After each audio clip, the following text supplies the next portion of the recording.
motions to be considered at the LGAQ conference. A community education on the roles and functions of council. Tell us more about that motion, which failed to get up, but you did put it forward.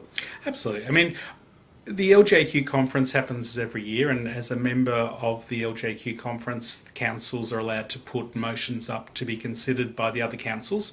And if a majority of the councils there agree with them, they vote for it, and then it becomes a policy of the LGAQ to advocate to the state government for those things. Now, these are two that I'd had conversations about with other mayors, and they agreed that there's some validity to it. So I decided that I'd put them up here to see whether the councillors here would support it to put forward for motions at the LGAQ conference.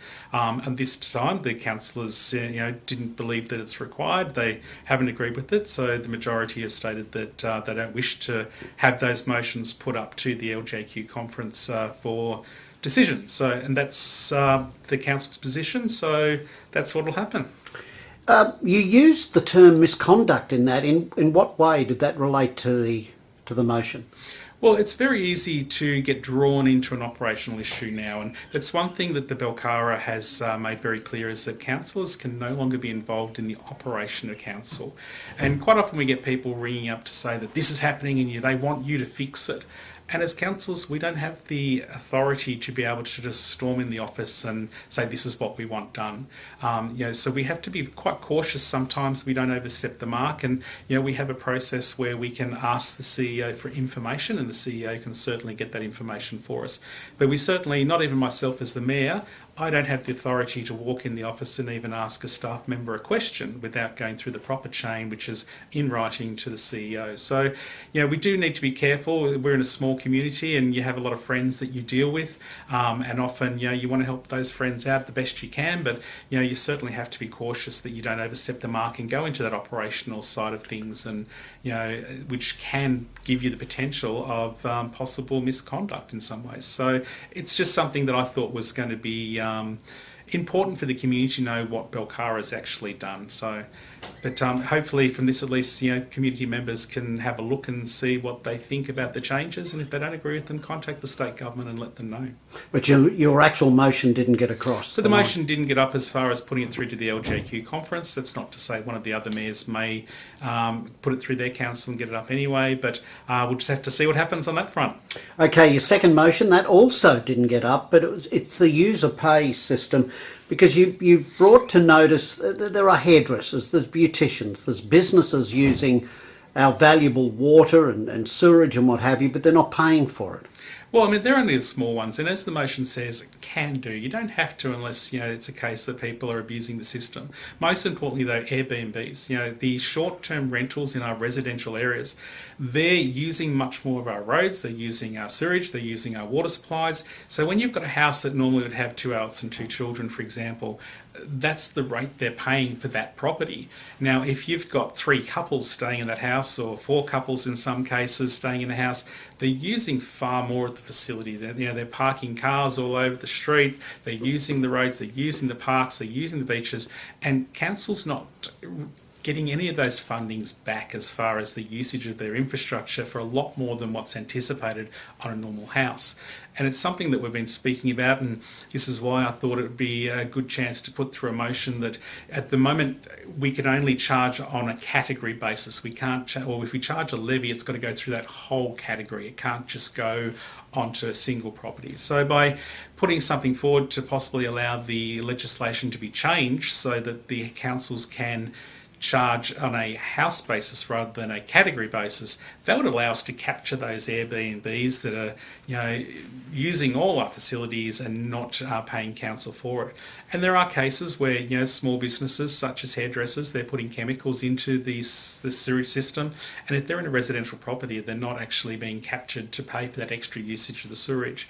So it was to put it through again as a motion to the other councils to see if they agreed with it or not, and if they did, it could have gone up to be pushed to the state government to ask them to look at the legislation. So again, the majority has spoken, and this stage it won't be Douglas Shire Council putting that forward.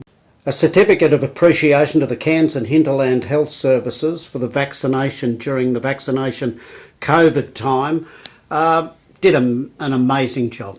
You know, the Cairns Hinterland Hospital Service did an absolute phenomenal job over that period, you know, and if it wasn't for groups like Douglas Shire Council helping them out when they needed to get another testing centre in at Port Douglas at the community centre, the staff just dropped everything and made it happen, working at the hospital to make sure they had access routes and all those sorts of things. So the council did a really good job of helping out where it was necessary for the hospital group, and they gave us a certificate of appreciation just to say thank you for the work that our staff did.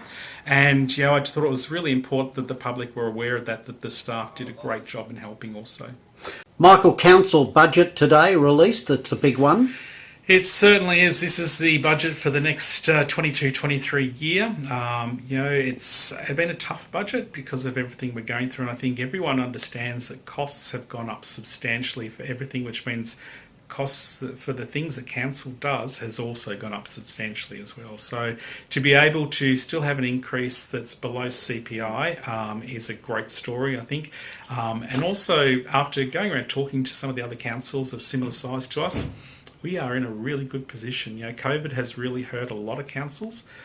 We've been very lucky that we've done a great job here at holding things in tightly.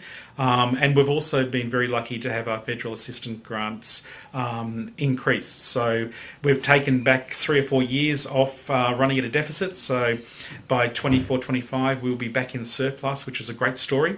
And we're certainly very happy about that. But this budget in particular, we're very concerned that material costs are going to keep increasing. So we've got to make sure we've got the funds there to cover that so we can keep our service levels at a great standard, which is what we've been doing. We don't want to lower our standards, and also be able to do all the work that we need to do as far as capital works, fixing up all those water projects, making sure the gardens and parks are also maintained and kept at a high standard, and the cleanliness of the towns as well is up there. So it's really important we do all these things still. I'm absolutely sure that the ratepayers, will be happy to see these things are being done, and at a very minimal cost. I mean, for a residential property in Category 1, you're looking at under $48 a year increase. So we've worked on a 3.9%, but there has been ups and downs as winners and losers, of course, as there always is when we do different revisals, which we've had to do again to make it a fairer system so that all the properties are equitably paying. And that's another thing that we did this year as well to ensure that every ratepayer is paying a far more equitable price. So that'll come through as well. And we've also had the land value increase that came through from the state government as well. So we've had to counteract that by changing different cents in the dollar to ensure that the ratepayers are still paying a fair amount. The operational plan 2022-23, fairly routine, but Councillor Nolly brought up a good point. Housing shortage, that keeps popping up, doesn't it? Absolutely. And as I said later on in the special meeting, it's a national issue. It's not just a statewide issue or a local issue. It is very much an Australia-wide issue. At the ALGA conference, which is the Australian Local Government Association, over 90% of the mayors that were there put their hand up and said there is absolutely a housing crisis going on at this point. So the message was very loud and clear that we need something done on all 3 levels of government, and we're certainly hoping now that we've got a Labor federal government and they're quite keen on the housing summit that we will get all 3 levels of government together to start working on some solutions to this rather than just passing the buck. Minor changes of a development permit for use, short-term accommodation, 20 Warner Street. Yes, this is one that's come to council a couple of times now. This was just, again, a minor amendment so that they could make the rooms a little bit nicer and organise the car park a little different to suit it, and, of course, having that open area up on top of the building so that their guests can spend some time up there. Now, proposal to purchase reservation, that's Tononi Road at Bamboo from the Department of Resources. Yeah. Why? Well, the people who own the land, they want to do something on it, and currently there's this floating road reserve that's on there somewhere that's in title. So to get rid of that, this is a process that has to happen. So we're just agreeing to it to make sure that they can have a smooth transaction. Dog registration. Now, dogs can be a problem in a shire. The dog registration numbers have gone up, and people have obviously listened to what you were saying. Get your dog registered. That must be pleasing. It's a great result. It really is. We copped a bit of flack when we first came out with this, the dog inspection, to make sure we had registered dogs, but 919 dogs have been registered in that time. So it just shows how many dogs are out there that had the possibility and the potential of roaming the streets without knowing where they were, without them being able to get back to their owners if they weren't microchipped and registered. So it's a great result to have an extra 919 dogs on the books, so that at least those dogs are found by council. We know exactly who they belong to and we can get them home safely. The next item that came up was a media policy. Absolutely, and something that's really important for councils to have is a proper media policy, so the correct information and the appropriate information goes out to everyone.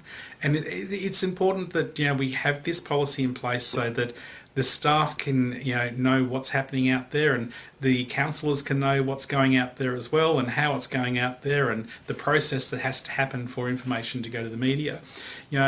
I myself had an issue, or a potential issue that a couple of months ago where I had a reporter ring me up and ask me some details about something. I said, listen, I'll get back to you on it. And of course, I rang the comms guy and said, what's the story on this? And he said, you can't talk about it. There's a court lockdown on it, so it's something can't be spoken about.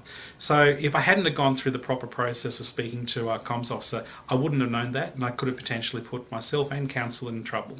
So it's really important we have a proper process, and it's certainly not gagging councillors by any means. That's not the purpose of it.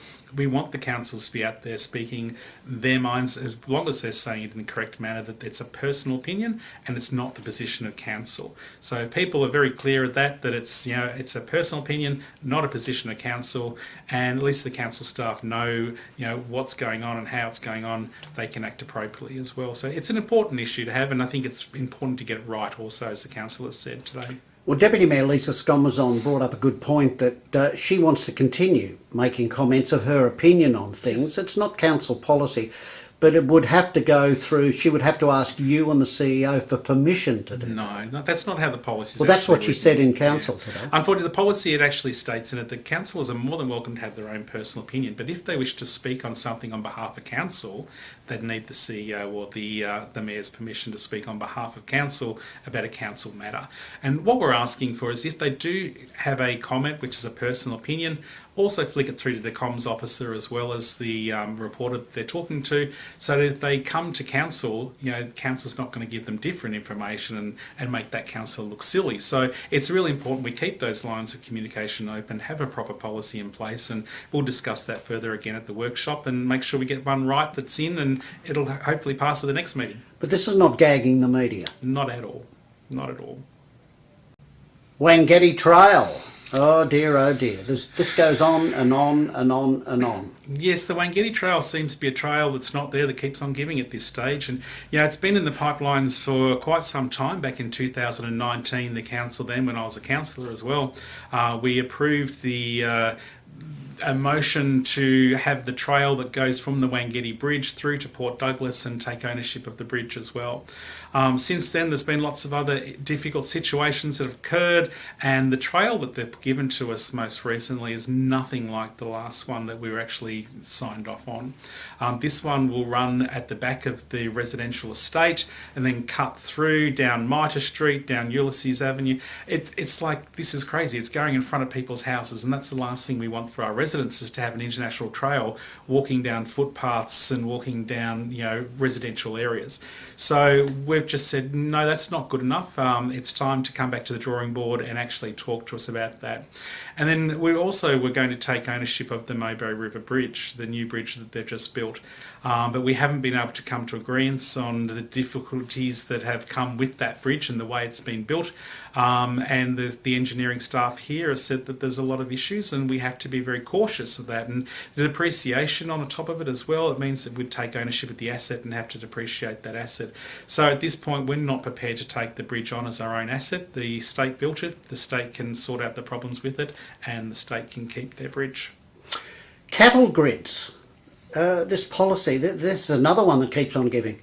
It does. It's a very emotional topic. It concerns a street, one road in Douglas, I should say, that the neighbours there have got differing opinions, and the more you hear about it, as councillors, we've got to get all the details. And I know the staff certainly gives to a factual point, but when you see the emotional sides of it as well, that's what we're there for, is to also differentiate between the fact and the emotion and try to find a balance. So again, that's what we're hoping to do with this. It's really important we get something in place because, council has a legal liability to ensure safe roads, whether that be, we don't want cars getting damaged by a cattle grid that's not kept up to proper standard. But at the same point, we certainly don't want a car hitting a cow. So we've got to have different measures to be able to ensure that we keep the community safe and also keep council safe as far as litigation things go. So, we're working on that, and that'll come back to a workshop for us one more time, and hopefully we'll get that through at the next council meeting. Mayor Michael Kerr, thank you. Thank you very much.